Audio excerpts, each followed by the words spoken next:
10 তলা বিল্ডিং থেকে একজন লাফ দিল।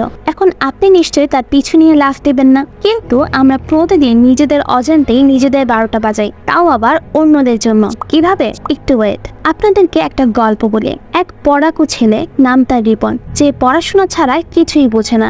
যেখানে ফ্রি টাইমে মানুষ মুভি দেখে, ভিডিও গেম খেলে, সে ওই সময়ে অনলাইনে কোর্স করে, এতেই তার সময় কেটে যায়। এসব করে সে নিজের লাইফে অনেক হ্যাপি ছিল।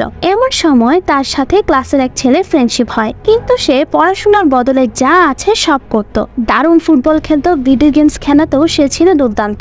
পড়াশোনা না করার ফলে রেজাল্ট বরাবরই খারাপ থাকতো তার। রিপন ভাবলো, আমি তাকে হেল্প করলে সে নিশ্চয়ই একসময় ভালো করবে। তাই রিপন বন্ধুত্বের খাতিরে তাকে পড়াতে চেষ্টা করে, কিন্তু দিন শেষে দেখা যায় রিপন তাকে পড়াশোনা করানোর বদলে উল্টো নিজে ভিডিও গেমসে আসক্ত হয়ে পড়ে। সংক্রমণের মতো অন্যের দোষগুলো এভাবেই আমাদের মধ্যে প্রতিনিয়ত চলে আসবে। তাই আপনি যাতে ইনফেক্টেড হয়ে না পড়েন সেদিকে লক্ষ্য রাখছেন তো?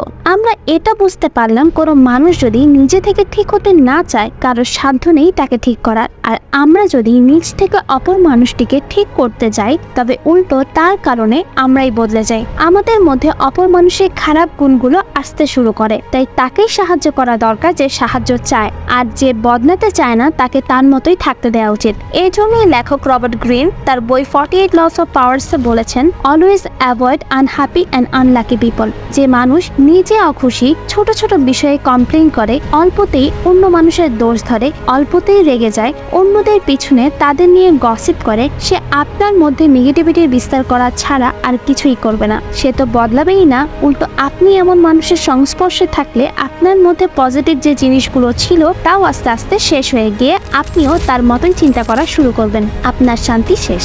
অপরদিকে মানুষ নিজেকে যেমন ভাবে সে তেমন ভাবেই নিজেকে সবার সামনে রিপ্রেজেন্ট করে। এখন যদি কেউ আগে থেকেই ভেবে নেয় সে আনলাকি, তবে সে যাই করুক নিজের এই আনলাকি চিন্তার কারণে কখনো কোনো কাজ ভালোভাবে সম্পন্ন করতে পারবে না। আর সে ভেবেই নিবে সে আনলাকি, তাই তার পক্ষে কখনো সফল হওয়া সম্ভব না। এমন মানুষের দ্বারা ইনফেক্টেড হলে আপনি সেলফ কনফিডেন্স তো হারাবেনই, সাথে সেলফ বিলিভও হারাবেন। তাই নিজের মধ্যে এমন দোষগুলো থাকলে বাদ দেওয়া উচিত, আর এমন দোষ সম্পূর্ণ মানুষকে একটু অ্যাভয়েড করে চলা উচিত, যাতে আপনি ইনফেক্টেড হয়ে না পড়েন। Thanks for watching.